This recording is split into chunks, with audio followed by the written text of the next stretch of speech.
Hi, a very good evening to all of you. Now it is my pleasure, and I really thank some of you for motivating me and encouraging me to proceed further with the research methodology in law, and especially after completing the sessions and the way each one of you have requested me to share the videos or the lecture series with each one of you, is something that I really enjoyed, and learning the discussions that went across. There are a lot of things that has been taking place. So I welcome each one of you, and research methodology in law.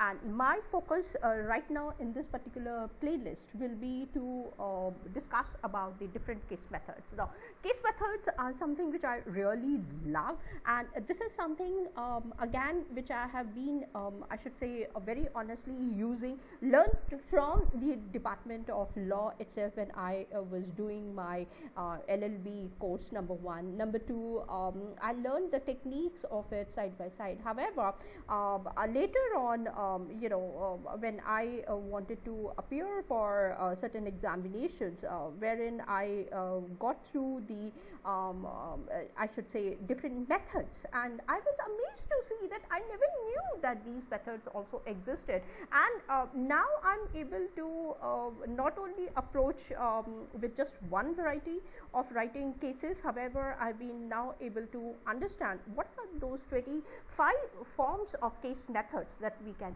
use, especially in the law of in the Department of Law. And through my discussions with various professors, I should say, across the globe, again helped me to know what these things are and how to go ahead and know. With this as background, I started off with this lecture series with each one of you, and I congratulate each one of you being part of it and allowing me to discuss certain things also side by side. So the agenda primarily would be to focus on different case methods, number one. Number two, after that, I would love to go ahead and make each one of us know, is it just the law department? No, later on, coming at, I'm a person who really focuses more on multidisciplinary approach, and I always encourage not only just my students but others also, that yes, you should learn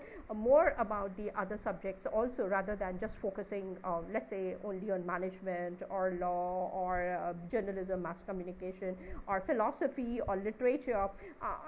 Sociology, again, definitely yes. So these things are necessary, and here this has given me the leverage to understand the different case methods which are available and how we can explore them, especially me, who has been trained, and I really thank my teachers. I really respect them more. The way they nurtured me in understanding certain things a long time ago. Now, number one is the case methods. Number two, different case interpreting methods which are there for us, and how we can interpret them, what kind of an understanding is taking place is a fabulous journey again for each one of us. And what are the different methodologies that we can think about when I'm talking about these case methods. And trust me, I would be sharing those cases and with each of these methodologies, and then how these methodologies are going to be helpful for you in future in your own research area is which we have already checked out and we have seen, and I hope each one of you will appreciate that also. What is the relevance? Then comes the importance of the theory building. Now, this is something which is quite new, and I really thank some of your faculty members as well as the professors who are there, who touched upon the fact that yes, there has to be some kind of an understanding on what exactly we understand by theory building, theory construction, theory development, and theory testing.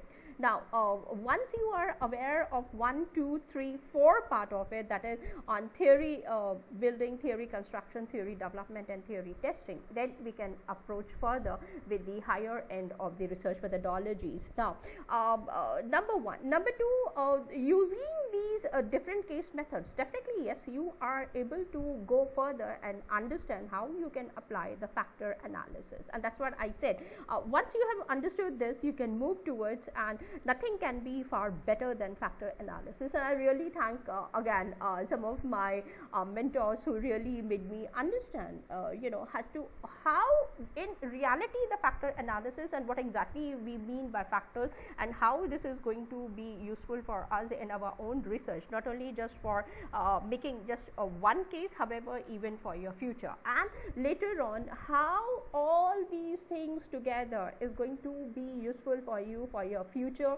Hypothesis testing and case methods is something that I would love to do and discuss with each one of you, which surprisingly I was able to complete it, and the response that I received was very good one, and we will see even these things also side by side. This is my primary agenda. Then case methods is something which I have seen that yes, as methodology they help us in reading with that seriousness. The contemplation that is required is not that whatever way you want you are taking care. So here comes in the importance of your qualitative studies also, while you are reading a particular case, and how to understand that is also something that we will see, and whether that from the perspective of the qualitative studies that we are looking for, the interpretivism, descriptivism, and the way certain other things which are involved into our narratives, we will be able to understand and proceed further. So that's a wonderful journey, and anyway I'm not going to do it maybe as promised by your faculties. We will definitely come up, and after a gap wherein you can complete with your coursework and everything, and then we will move ahead with the qualitative analysis also with the given cases. Definitely yes, and we are not going to move away from the cases. No, we have identified in our studies those cases, and we will focus only on them only.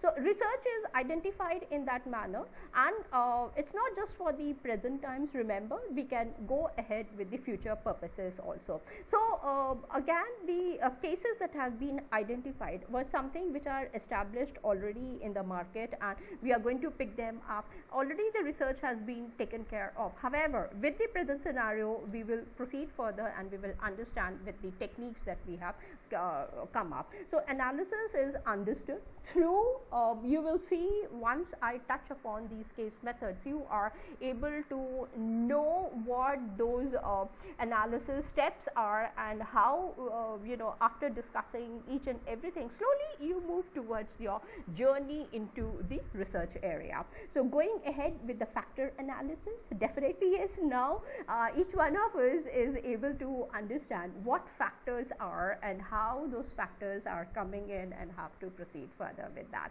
And these things, how they are being used in hypothesis testing, and hypothesis testing techniques which are known to us, and how to apply them. So this is how I'm planning to do it, and I'm sure each one of you, after listening, maybe the lectures did not, and that's why you were recommending for the videos. So definitely, though I'm not in favor of that, so still these are going to be helpful for us, and we will see that in this particular playlist those things are being incorporated, and we will be able to understand.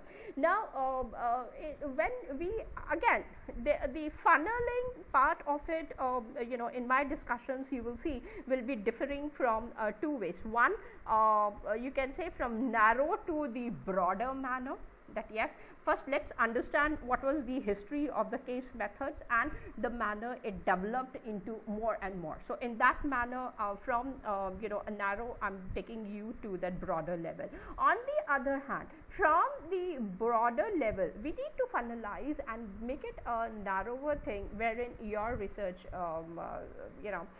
would be coming in, and you can proceed further. So once we have understood the history of the case methods, then we can proceed further with the identification of the main case method, then the list of those case methods which are available, and how to understand them.